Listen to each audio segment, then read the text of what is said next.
नमस्कार दोस्तों, हमारे YouTube चैनल पे आपका हार्दिक स्वागत है। हमने इसके पहले वाले वीडियो में समास की परिभाषा और समास के भेद और उसका उदाहरण पढ़ लिया है। अब हम इसको कैसे याद रखें, कुछ ट्रिक्स है जिसके द्वारा हम समास को अच्छी तरह से याद रख सकते हैं। अब आइए देखते हैं। अव्ययी भाव में पहला पद प्रधान होता है, तत्पुरुष में दूसरा पद प्रधान होता है, कर्मधारय में विशेषण और विशेष्य का संबंध होता है, द्वंद्व में दोनों पद प्रधान होते हैं, द्विगु में संख्या वाला पहला पद संख्यावाची होता है, बहुव्रीहि में किसी तीसरे का बोध होता है। उदाहरण अभ्यास के लिए है माता पिता, कौन सा समास है बताइए?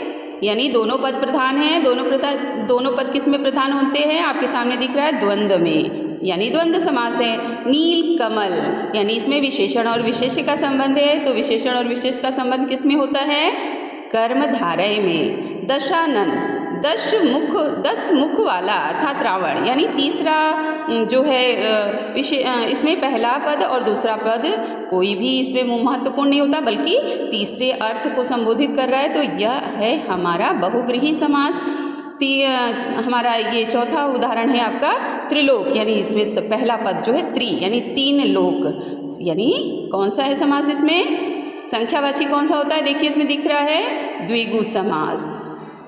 उत्तर भी आपका दिख रहा है, पहला द्वंद्व, दूसरा कर्मधारय, तीसरा बहुव्रीहि और चौथा द्विगु। अभ्यास हेतु कुछ प्रश्न है हमारा। निम्नलिखित के समस्त पद बनाइए।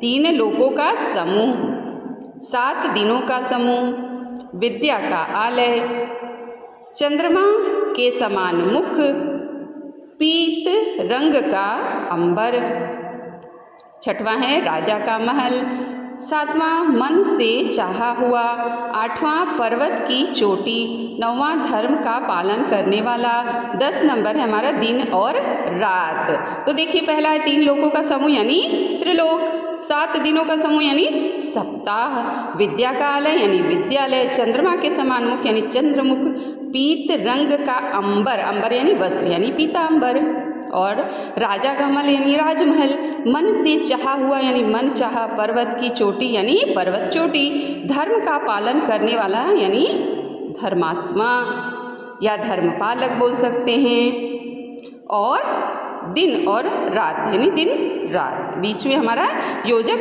चिन्ह लगा हुआ है। इस तरह से हमने समास की परिभाषा, समास के भेद और याद रखने की ट्रिक, उसके साथ साथ प्रश्न अभ्यास भी कर लिया है। आशा है आप सबको अच्छी तरह से यह समझ में आ गया होगा। धन्यवाद। अब हम दूसरे वीडियो में किसी एक नए व्याकरण के विषय को लेकर प्रस्तुत होंगे।